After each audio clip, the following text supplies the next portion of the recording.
નમસ્કાર, મારું નામ છે કુંજન રાવળ અને આપ નિહાળી રહ્યા છો આઝાદ મીડિયા લાઈવ। આજે આદિવાસી સમાજ દ્વારા ગુજરાત બંધનું એલાન આપતા દાહોદ જિલ્લાના તમામ શહેરોમાં સંપૂર્ણપણે બંધનું પાલન કરવામાં આવ્યું। મણિપુર યૌન હિંસા, દુષ્કર્મ, બળાત્કારના વિરોધમાં દાહોદ જિલ્લાના તમામ તાલુકામાં શહેરોમાં સંપૂર્ણપણે બંધ રહ્યા। મણિપુર રાજ્યમાં એક શર્મનાક ઘટિત થયેલ ઘટના યૌન હિંસાના અનુસંધાને દેશના તમામ સમાજના લોકો વ્યથિત થયા હતા। સમગ્ર ઘટનાક્રમમાં આદિવાસી મહિલાઓ સાથે દુષ્કર્મ, બળાત્કાર કરી નિવસ્ત્ર કરી કે બાબતની યૌન હિંસા ઘટિત થયેલ હતી, તે અનુસંધાને આદિવાસી સમાજ દ્વારા વિવિધ સમાજના લોકોને આ હિંસા બાબતે ભાગીદાર થઈ અને આ ઘટના વિરોધમાં ગુજરાતમાં 1-2 દિવસ સંપૂર્ણપણે વેપાર, ધંધા, રોજગાર બંધ કરી જોડાવા માટે આહવાન કર્યું, જેમાં દાહોદ જિલ્લાના તમામ તાલુકાઓએ સંપૂર્ણપણે બંધનું પાલન કર્યું। જાલોદ, ફતેપુરા, સંજેલી, સુખસર, દાહોદ, ગરબાડા, જેસાવાડા, કતવારા તથા લીમખેડા તાલુકામાં થોડી રકઝક બાદ બંધનું પાલન કરવામાં આવ્યું અને ભારે સૂત્રોચ્ચાર સાથે બેનર હેઠે લીમખેડા શહેરમાં આદિવાસી સમાજના આગેવાનોએ રેલી કાઢીને વિરોધ પ્રદર્શન કરવામાં આવ્યું। મણિપુરમાં જે ઘટના ઘટિત થઈ તેની આજે લોકોએ સખત શબ્દોમાં નિંદા કરી તેમજ પીડિત પરિવારોને યોગ્ય ન્યાય મળે તે હેતુસર સંપૂર્ણપણે બંધનું પાલન કરી દરેક સમાજના લોકોએ દુઃખ વ્યક્ત કરતા ન્યાય મળે તે હેતુસર બંધના સમર્થનમાં જોડાયા।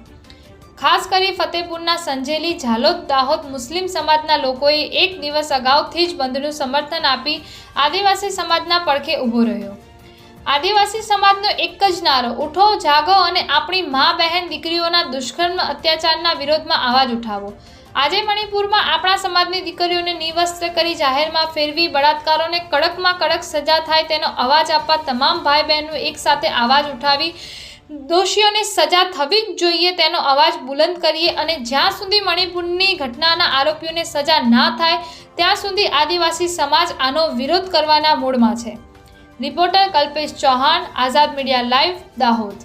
બનાવો બન્યા છે અમારી મા બેન દીકરીઓને જે બલાત્કાર કરી, દુષ્કર્મ કરી, ગુજારી જાહેરમાં નગ્ન કરીને આજે અમારા આદિવાસી સમાજ પર જે સવાલ ઉઠ્યા છે, અમને ઘણું તકલીફ ને ઘણું અમને ખોટું લાગેલું છે। તો અમે એવું ઈચ્છીએ છીએ કે આજે અમારા સમાજ જોડે થયું છે, આવતીકાલે બીજા સમાજ પાસે થઈ શકે। અમે ભારત સરકારને અપીલ કરીએ છીએ કે આવા અત્યાચાર અમારા આદિવાસી સમાજ પર બંધ કરે, નહીં તો આવનાર સમયમાં અમે ગામે ગામ બંધનું એલાન કરીશું। કોઈ પણ હાઈવે પર કોઈ પણ ગાડીઓ ના નીકળશે। આખા ભારત દેશના આદિવાસી, રાજસ્થાન હોય, MP હોય, ગુજરાત હોય કે ચંદીગઢ હોય, ઝારખંડ હોય, બધા અમે મળીને જાહેરમાં અમે ફરી વિરોધ કરીશું। જો અમને ન્યાય ના મળે ભારત સરકાર તો ફરીથી અમે રોડ બ્લોક કરીશું, આખા ગુજરાત બંધને, આખા દેશને બંધનું એલાન કરીશું। એવી અમે સરકારશ્રીને નમ્ર અરજ કરીએ છીએ, અમને આદિવાસીને ન્યાય આપો અને અમારા મણિપુરમાં જે અત્યાચારો થઈ રહ્યા છે, આજે 3 મહિના સુધી અમારા અત્યાચાર આદિવાસીઓને થઈ રહ્યા હતા, સરકાર માત્ર એને વિડીયો વાયરલ થયા પછી મીડિયા પણ જાગી છે। તો સરકારશ્રીને નમ્ર અરજ છે કે અમારા આદિવાસી સમાજને, અમારી મા બેનને, અમારી જે મા બેન હતી એમાંથી એક અમારા આર્મી યુવાન હતો જે કારગિલ યુદ્ધમાં લડ્યો હતો। મિત્રો, કારગિલ યુદ્ધ આપણા ભારત દેશ માટે જે માણસ લડ્યો હોય એ કહી રહ્યો છે કે હું મારા દેશ માટે લડ્યો, મારી મા બેન, મારી પત્નીને હું બચાવી ના શક્યો, મને શરમ લાગે છે કે હું ભારત દેશની અંદર રહું છું। તો અમે આદિવાસી સમાજ જો આવી જ રીતે અત્યાચાર થતા રહેશે તો આવી જ રીતે અમે જાહેર બંધ કરાવીશું, ભારત બંધ કરાવીશું, ગુજરાત બંધ કરાવીશું, ગામ બંધ કરાવીશું અને રોડ પર પણ આવી શકું। અમે આદિવાસી સમાજ સૌ એકઠા થઈ અને આવો અમારા પર અત્યાચાર થશે તો આવું બંધ કર્યા રહેશું। જય હિન્દ, જય ભારત, જય આદિવાસી, જય જવાહર।